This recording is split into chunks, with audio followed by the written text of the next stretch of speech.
Hello friends, good evening. आप सभी को यूट्यूब चैनल पे स्वागत है। दोस्तों, बहुत सारे कमेंट्स और बहुत सारे दोस्तों का मैसेज बार बार आ रहा था कि how to write good answer and effective answer.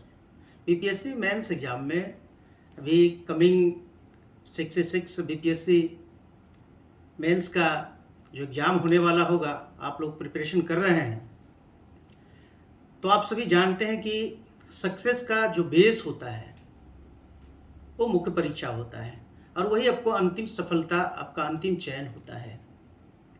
तो दोस्तों, जो भी हमारे चैनल से जुड़े हुए हैं और जो नहीं जुड़े हुए हैं वो इस चैनल को सब्सक्राइब कर लें, बेल आइकन को प्रेस करें ताकि आपको जो भी अपलोड वीडियो किया जाएगा और आपको मिले, ताकि आप लाभान्वित हो सकें। तो दोस्तों, आज हमारे साथ बने रहें और एक अच्छा उत्तर कैसे लिखा जा सकता है, एक अच्छा उत्तर क्या हो सकता है, इसी टॉपिक पर हम बात करेंगे ताकि आप इसका लाभ ले सकें। दोस्तों, इसके पहले भी मैंने वीडियो अपलोड किया था और मेरे कई वीडियो भी आएंगे एक अच्छे उत्तर के बारे में, एक अच्छा उत्तर कैसे लिखा जा सकता है। और जो मैंने महसूस किया है, जो हमने उपयोग किया था, उसी को मैं आज शेयर करने वाला हूँ कि आपके लिए बेहतर क्या हो सकता है। मैं उसे शेयर करूँगा ताकि उसे फॉलो अप कर सकते हैं। और जो भी मेरे वीडियोस आएंगे वो खासकर सिविल सर्विसेज स्टूडेंट के लिए भी होता है। तो मुझे जब भी मौका मिलता है मैं कोशिश करता हूँ कि आपको वीडियो प्रोवाइड कराऊँ, आपको मोटिवेट कर सकूँ ताकि आप सफल हो सके। दोस्तों, एक अच्छा उत्तर लिखने के लिए आप जानते हैं कि आज का ट्रेंड जो चला है, उस ट्रेंड के अनुसार हम उस परिस्थिति के अनुसार आंसर को लिखते हैं। तो एक अच्छे उत्तर में क्या क्या होना चाहिए, एक अच्छे उत्तर को कैसे लिख सकते हैं, इसी पर मैं बात करता हूँ। तो चलें दोस्तों, स्टार्ट करता हूँ। तो सबसे पहले आप कोई भी इंट्रोडक्शन लिखते हैं तो 4 से 5 लाइन में लिखें इंट्रोडक्शन। और दोस्तों, इंट्रोडक्शन के बाद, यानी इंट्रोडक्शन एक समझ लीजिए कि प्रियम्बल है और प्रियम्बल का जो पूरे संविधान के बारे में एक प्रियम्बल में जिक्र कर दिया गया, इसी तरह कोई भी आंसर अगर हम लिखते हैं तो एक तरह से वहाँ पे हम जिक्र करते हैं कोई भी, चाहे संथाल विद्रोह हो, सिपाही विद्रोह हो, या जो हम स्टार्ट करने वाले हैं, परीक्षक को यह ज्ञात हो जाए ये जो स्टूडेंट लिखने जा रहा है उस किस धारा में, किस प्रभाव में लिखने वाले हैं। तो इंट्रोडक्शन के मतलब है कि आप जो लिखने जा रहे हैं वो एक इफेक्टिव हो, 4 से 5 लाइन का ही भूमिका हो, इससे ज़्यादा ना हो। दोस्तों, इसके बाद मैंने पहले भी चर्चा किया था कि जब आप क्वेश्चन का आंसर लिखते हैं तो प्रश्नों का नेचर, प्रश्नों को बार बार पढ़ें, प्रश्नों को समझने का कोशिश करें कि प्रश्न में डिमांड क्या है, प्रश्न में पूछा क्या जा रहा है, और जो आवश्यक चीज़ हो उसी को लिखेंगे। अनावश्यक चीज़ों को कभी भी हम लिखने का कोशिश नहीं करेंगे।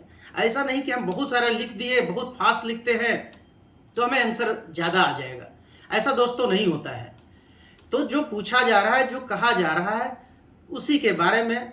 और ये कब होगा? जब आप क्वेश्चन को पढ़ेंगे। कभी कभार क्वेश्चन को घुमा के पूछ दिया जाता है और आप सोचते हैं कि एक लाइन में पढ़ लिया, अरे यार ये तो पूछा जा रहा है, अगर पूछ दिया संविधान और संवैधानिकता में अंतर क्या है, तो पता चला कि संविधान पूछ दिया, चलो हम लिखना स्टार्ट कर दिए, कुछ भी लिखना स्टार्ट कर दिए। दोस्तों, पहले क्वेश्चन को पढ़ें, क्वेश्चन को समझें और फिर कूल होकर पढ़ने के बाद उसको कई खंडों में विभाजित करें कि कई खंडों में बांटने के बाद फिर हम विस्तार देते हैं, उसका बॉडी पार्ट जो हम उसका विस्तार देते हैं, भूमिका के बाद विस्तार देते हैं। और विस्तार में ही आपको देखना है कि हमें कई खंडों में किस किस खंडों का लिखना है।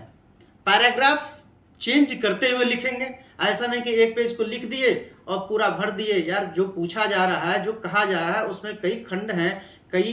तो सबसे पहले 5-6 पैराग्राफ को बदलें। अगर जीएस का हम आंसर लिखने जा रहे हैं तो कम से कम 4-5 पैराग्राफ तो लिखना ही लिखना है। और अंत में हम कंक्लूजन करते हैं। तो दोस्तों, कुल ब्रेक एंड हिट, तब हम लिखना प्रारंभ करते हैं। कई खंडों को बांटने के बाद इसको जब विभाजित कर दिए, फिर हम हिट करना स्टार्ट करते हैं, लिखना स्टार्ट करते हैं।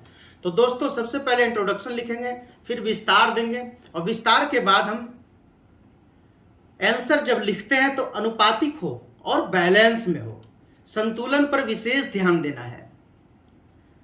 यानी मेरा कहने का तात्पर्य है कि जो हम लिखने जा रहे हैं एक समय सीमा में उसको लिखें और बैलेंस को बनाकर लिखें। बैलेंस का कहने का मतलब, अगर आपसे पूछा जाए कि दोस्तों, अगर आपसे पूछा जाए कि राज्यपाल का पद एक संवैधानिक है और वर्तमान समय में यह देखा जा रहा है कि ये केंद्र के एजेंट के रूप में कार्य करते हैं, तो दोस्तों इसको हम क्या करेंगे, इसको खंड में बांटेंगे, और जब भी हम इसको लिखेंगे तो सबसे पहले आर्टिकल का जिक्र करना चाहिए, एक्ट का जो हमारे संविधान में प्रावधान है, राज्यपाल की नियुक्ति के बारे में, राज्यपाल का कार्य शक्ति के बारे में, विवेकाधीन शक्तियों के बारे में। तो इन सब चीज़ों को अगर हम जिक्र करते हैं और अगर उसको हम लिखते हैं तो परीक्षक भी समझते हैं इसे याद है, इसे जानकारी है और ये फैक्ट जानते हैं, तभी हम आगे बढ़ेंगे। दोस्तों, इस सब चीज़ का जिक्र करना चाहिए, क्योंकि संविधान आप पढ़ते हैं और किसी टॉपिक को पढ़े हुए तो आपको डिटेल जानकारी होनी चाहिए। जब भी कोई चीज़ लिखते हैं तो फैक्ट के साथ लिखना चाहिए, आंसर हमारा इफेक्टिव होता है। दोस्तों, अगर आपसे पूछा जाए कि भारत की शासन व्यवस्था संसदीय प्रणाली है, क्या अध्यक्षात्मक शासन प्रणाली आपके नज़र में बेहतर हो सकता है? तो दोस्तों, इसमें करना क्या है, आपको यह ध्यान देना, मैंने अभी कहा था कि इस बैलेंस लेकर लिखना है, अनुपातिक लिखना है, यानी भारत में और सकारात्मकता के साथ। तो हमारा भारत देश संसदीय प्रणाली पर आधारित है, अध्यक्षात्मक पर नहीं है, तो स्वाभाविक है कि हम 75% फोकस करेंगे संसदीय प्रणाली पर। और आपसे पूछा जाएगा आपकी राय में अध्यक्षात्मक प्रणाली होना चाहिए, अगर आपकी राय में पूछा जा रहा है तो 25% अध्यक्षात्मक प्रणाली के बारे में जिक्र करेंगे और फिर अपनी राय बताएंगे कि हमारा बेहतर संसदीय प्रणाली है। इस तरह से हमारा आंसर इफेक्टिव होना चाहिए, ताकि जो परीक्षक जांच कर रहे हैं पता चलना चाहिए कि ये एक तरह से बैलेंस में आंसर है। दोस्तों, सबसे पहले मैंने कहा इंट्रोडक्शन, फिर इसका बॉडी का विस्तार देते हैं और फिर अनुपातिक में संतुलित बनाकर तीसरा पॉइंट। चौथा पॉइंट दोस्तों, जब भी कोई आंसर को हम लिखते हैं, अभी मैंने कहा प्रामाणिकता के साथ होना चाहिए। प्रामाणिकता के साथ जो आप लिखने जा रहे हैं उसका कोई ठोस सबूत के साथ हो कि आप जो लिखने जा रहे हैं वो सही है। यानी जैसे मैंने कहा अभी, कोई भी अगर आंसर लिख रहे हैं तो उसमें एक्ट होना चाहिए, कोई फैक्ट होना चाहिए। इससे क्या होगा, आपका आंसर इफेक्टिव होगा और ये आंसर कोई पढ़ेंगे भी तो उनको समझ में, उनको जांच करने में प्रभावी होगा। तो दोस्तों, चौथा पॉइंट्स मैंने बताया कि प्रामाणिकता के साथ होना चाहिए। और पांचवा पॉइंट जो मैं बताने जा रहा हूं दोस्तों, सबसे इंपॉर्टेंट है, वो है कि भाषा की शुद्धता। आप जानते हैं कि सिविल सर्विसेज की आप एग्जामिनेशन देने जा रहे हैं, एक सिविल सेवक बनने जा रहे हैं और स्टेट का इतना बड़ा एग्जाम है, आप एक अधिकारी बनने जा रहे हैं। शब्दों की शुद्धता होनी ही चाहिए।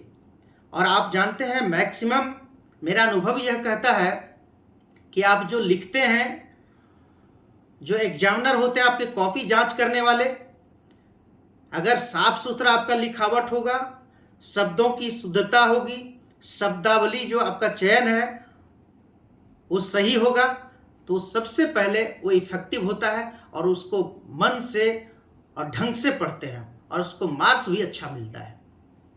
दोस्तों, मेरे ये कहने का मतलब नहीं है कि आपकी सुंदर लिखावट नहीं तो आपको मार्क्स नहीं मिलेगा, लेकिन शुद्धता होनी चाहिए। अब एक सिंपल सा मैं उदाहरण देता हूं कि हम जा रहे हैं, ये लिखते हैं, और अगर मैं यही लिखता हूं कि मैं जा रहे हैं, कैसा लगता है देखने में? भद्दा सा लिखता। तो स्वाभाविक है कि हम शुद्धता पर ध्यान दें और जो शब्दावली का चयन करें, अगर सरल शब्द का ही हम प्रयोग करते हैं तो बिल्कुल सरल शब्द का प्रयोग करेंगे, लेकिन वो शुद्ध होना चाहिए। अब सिंपल भी लैंग्वेज लिख रहे हैं और उसमें भी त्रुटि अगर हो तो ये गलत है। और आप सोचेंगे कि छोटी मोटी गलतियां, ये सिंपल सा वो परख रहे हैं कि आप छोटी छोटी गलतियों को भी बार बार कर रहे हैं। और कोई ज़रूरी नहीं कि आपका माध्यम अगर हिंदी है, एक आध जगह अगर आप इंग्लिश का यूज कर दिए कोई टर्म को तो कोई बात नहीं है, उसको कर सकते हैं। लेकिन बार बार अगर हिंदी माध्यम के हैं तो अंग्रेजी का यूज नहीं करना चाहिए। ये सब का ख्याल रखना चाहिए। दोस्तों, अगर पाई चार्ट, अगर कहीं कोई आंसर को आप लिख रहे हैं, जैसे भारत चीन का डोकलाम का जो विवाद था, और अगर इस चीज़ का हम आंसर लिखने जा रहे हैं तो स्वाभाविक है वो और इफेक्टिव होगा। कब आप क्या करेंगे, डोकलाम का वहाँ मैप बना देंगे और वो बताएंगे, आप इंगित करेंगे कि ये विवाद का है, तो इससे क्या होगा, इफेक्टिव होगा। अब डायग्राम का और मैप का, ये सब मानचित्र का, ये सब अगर आप बनाते हैं अपने आंसर लिखने के क्रम में तो ये और इफेक्टिव होगा। इससे पता चलेगा कि आपको बृहद ज्ञान है। दोस्तों, इसलिए आंसर राइटिंग पर फोकस करना चाहिए, इन सब बिंदुओं पर। तो दोस्तों, मैंने कहा भाषा की शुद्धता, शब्दावली और का चयन और सुंदर लिखावट हो। स्वाभाविक है कोई भी इंसान, अगर कोई गोरा ही है और कोई सांवला ही है, अगर सांवले का नहा धो के कंप्लीट हुए और वो जो शर्ट पैंट पहने, ड्रेसअप किए हैं, अच्छे से बढ़िया से निकले हैं, ऑफिस गए हैं, और वही कोई सुंदर चेहरा है और भद्दा टाइप से उनके पास सब कुछ संसाधन है, लेकिन अपना रहन सहन या चाल चलन जैसा भी है, जैसे है पहन के चल दिए, दोनों अगर खड़े होंगे, स्मार्ट कौन दिखेगा, सुंदर कौन दिखेगा? सुंदर चेहरा नहीं होता है, सीरत भी दिखनी चाहिए। तो इसलिए दोस्तों, जब भी हम लिखते हैं, जो हमारा आंसर होता है, शब्दों का चयन, शुद्धता पर ध्यान देनी चाहिए और बहुत कुछ कट नहीं करना चाहिए। जो कट करते हैं और बार बार राइटिंग को पेन से काट दिए फिर आगे बढ़ गए, ये सब नहीं करना, ये सबसे बचना चाहिए। और ये कब होगा? ये आपको बार बार प्रैक्टिस करने से होगा। इसलिए दोस्तों, मैं कहता हूं हमेशा कि राइटिंग प्रैक्टिस बहुत जरूरी है। दोस्तों, इसके बाद मैं जो कहने जा रहा हूं वो सबसे और इम्पोर्टेंट है। आपने जो चीज भी किया है, आपने कितना पढ़ा है, आपने कितना मेहनत किया है, ये मायने नहीं रखता है। मैंने कई दोस्तों को देखा है, मैं कई स्टूडेंट्स को देखा है, मेरे कई ऐसे स्टूडेंट हैं जो सफल भी हुए हैं। दोस्तों, आज मैं आपके बीच आता हूं यूट्यूब चैनल पर, लेकिन मैं मोटिवेट और मैं कई स्टूडेंट को गाइड किया हूं जो आज सक्सेस हुए हैं। दोस्तों, सबसे इंपॉर्टेंट है आपका प्रस्तुतिकरण। आप कितना पढ़े इंपॉर्टेंट नहीं है। बहुत ऐसे स्टूडेंट हैं कि बहुत पढ़े, बहुत मेहनत किए हैं, और कुछ दोस्त हमारे मित्र ऐसे हैं, स्टूडेंट ऐसे हैं कि कम पढ़े हैं, लेकिन उनका प्रस्तुतिकरण, उनका आंसर लिखने का जो सजाने का जो क्रमबद्धता था, वो आंसर का सीक्वेंस में लिखना, वो उनका इफेक्टिव था। और इससे परीक्षक प्रभावित होते हैं। परीक्षक तो यही खोजते हैं कि कौन ऐसा आंसर है जो हमें प्रभावित कर सकता है। कुछ ऐसे भी आंसर मिलते हैं, लगता है यार ऐसे ही लिख दिया है, टाइम पास कर दिया, उनको जनरल मार्किंग कर दिया, साइड रखो। लेकिन वैसे क्वेश्चन का आंसर को खोजते हैं और वो खुद प्रभावी होते हैं। ये लड़के में दम था, ये बहुत अच्छा लिखा था, और बेहतर मार्क्स से आएगा। वो हो सकता है वो टॉपर बनेंगे, टॉप करेंगे, नहीं टॉप किए लेकिन रैंकर बनेंगे, और जो उनका चॉइस होगा वो पोस्ट मिलेगा। इसलिए दोस्तों, आंसर का जो राइटिंग हमारा होता है वो इफेक्टिव हो, और वो प्रस्तुतिकरण जो हमारा होता है वो सारगर्भित हो, वो सीक्वेंस में हो, सुंदर हो, लिखावट, शब्दों का चयन सही हो, पैराग्राफ हो, मैपिंग किया हो जहां आवश्यकता हो। तो ये सब करने से दोस्तों आंसर हमारा अच्छा होता है। एक अच्छा उत्तर, एक प्रश्न का अच्छा उत्तर इन सब चीज़ों को अपनाने से होता है, और इसे आप भी फॉलो करेंगे। एक दिन मैंने कह दिया और आपने सुन लिया, ऐसा नहीं होता है दोस्तों। इस चीज़ को आप अपनाएं, और ये एक दिन से नहीं होगा। मैं बार बार कहता हूँ, आंसर राइटिंग का प्रैक्टिस करिए, पढ़िए, जितना मेंस में जो तैयारी कर रहे हैं उससे ज़्यादा लिखिए, और डेली तो जरूर ही लिखिए। कम से कम 1-2 क्वेश्चन का आंसर डेली लिखिए। दोस्तों, प्रीवियस ईयर के क्वेश्चन का आंसर आप लिखने का प्रैक्टिस करिए। कम से कम ये सब करेंगे तो एग्जामिनेशन जब आप देने जाएंगे तो खुद ब खुद आपका एग्जाम हॉल की तैयारी आप पूर्व ही अपने घर पे ही कर लिए हैं, स्टडी रूम में ही कर लिए हैं। ये सक्सेस होने की निशानी है। इसलिए दोस्तों, मेरा अपना सुझाव था, और मैं इसके बाद भी मैं कई सब्जेक्ट के, खासकर जीएस पेपर जो फर्स्ट और सेकंड है, उन सब टॉपिक के किसी क्वेश्चन को मैं लेकर आऊँगा, और मैं फिर वीडियो के इस यूट्यूब चैनल के माध्यम से आपको बताऊंगा कि ये क्वेश्चन का आंसर ऐसे लिखना चाहिए, और मैं लिखकर कोशिश करूंगा कि ऐसे से बॉडी में लिखना चाहिए, ऐसे कंक्लूजन करना चाहिए, ऐसे लिखावट होनी चाहिए, एक सुंदर और एक अच्छा उत्तर ऐसे हो सकता है। दोस्तों, आप कमेंट के माध्यम से मुझे बताएंगे, और मैं कोशिश करूंगा कि आप लोगों के बीच खासकर 66 मेंस में कैसे उत्तर लिखा जाए, और बेहतर उत्तर और प्रभावशाली उत्तर, एक आकर्षित उत्तर कैसे हो सकता है, मैं नेक्स्ट वीडियो में आऊँगा। और तब तक के लिए आप लोग इसको देखें, और पुनः नेक्स्ट वीडियो के लिए इंतज़ार करिए। थैंक यू सो मच दोस्तों।